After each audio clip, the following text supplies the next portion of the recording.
welcome to video number 4 in Offline Bullet Cache. In this video we're going to go through all of the plugins that you need on your sites. Now before we get to the plugins,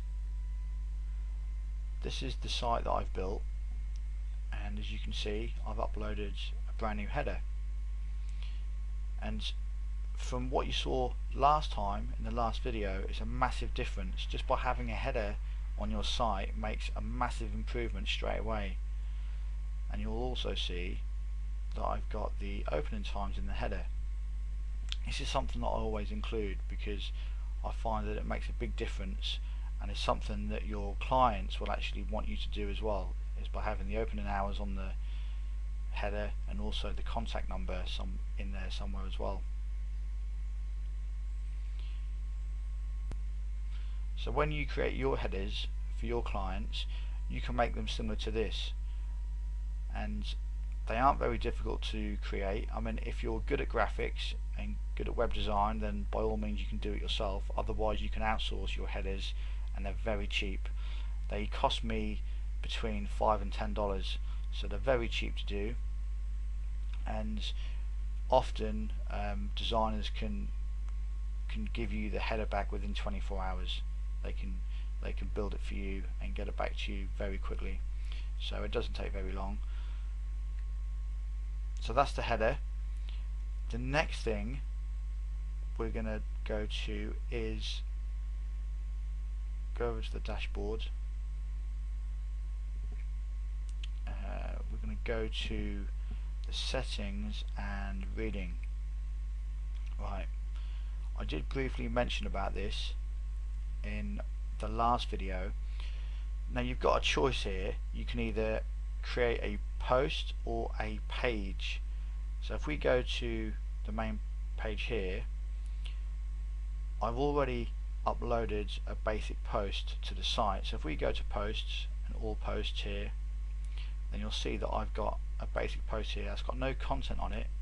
I've just put the word Revolution Fitness Gym in Great Yarmouth here, and then just clicked update or publish for the first time. And then when you go to reading, you will then have an option of how you want to view that particular page. Now the way I do things, I usually click your latest posts and change that to 1, because otherwise if you create any new posts, they're going to go above your home page. So you don't want that to happen. You just want to have a static home page which stays at the top.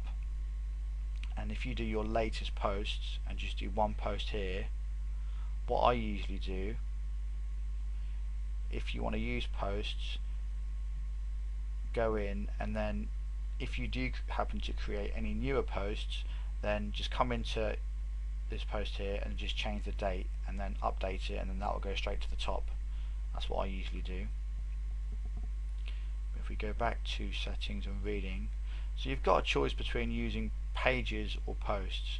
You can, if you want to use a static page, if you've got a page on your site, front page, then you can use one of your pages. Just make a page, select the page that you want to be at the top, and then just click save changes. But for me, I just leave it at your latest posts most of the time, change this to 1 and click save changes, and that is pretty much the easiest way that I've found for it to work. So those are the 2 things that I just wanted to quickly go through: your header and creating the first post. Now let's go to the plugins. Install plugins.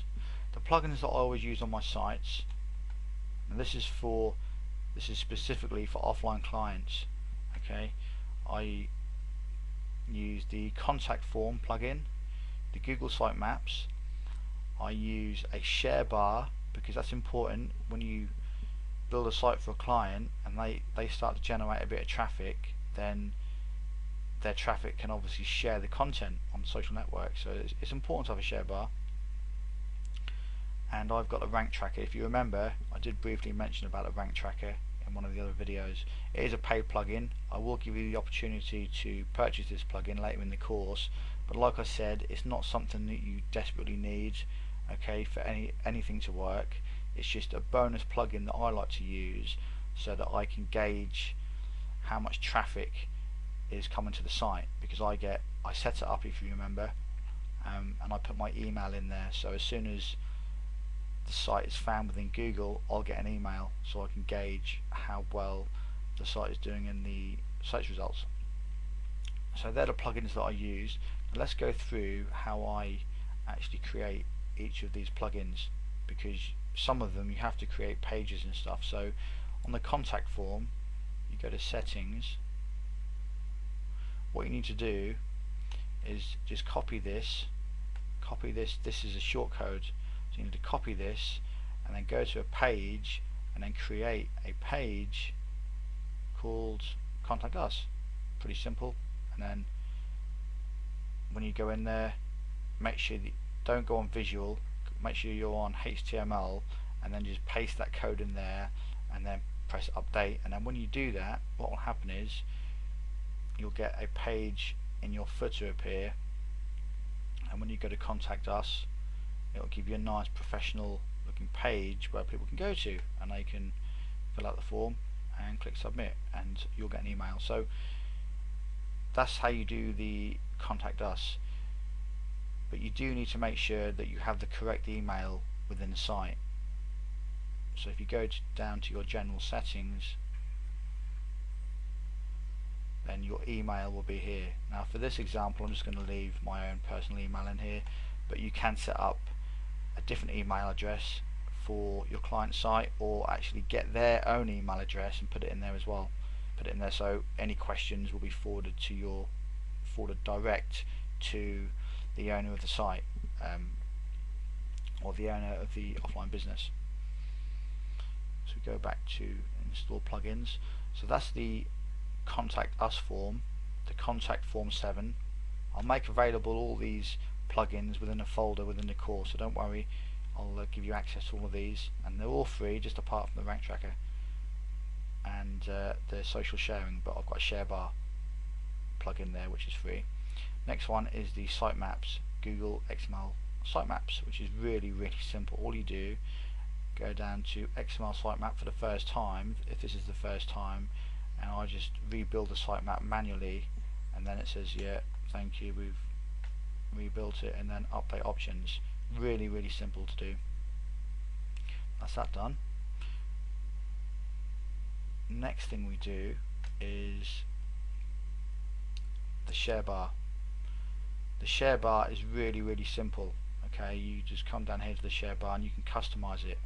So what happens is, every time someone goes to a page on your site, they will have the opportunity or the option of sharing the content, as you can see here. Look, but you can customize the settings of this plugin when you go to share bar, so you can choose which pages you want the share bar to appear on and stuff like that.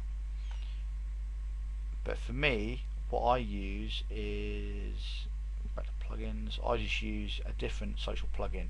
It's very similar, but I just make it appear within my sidebar instead.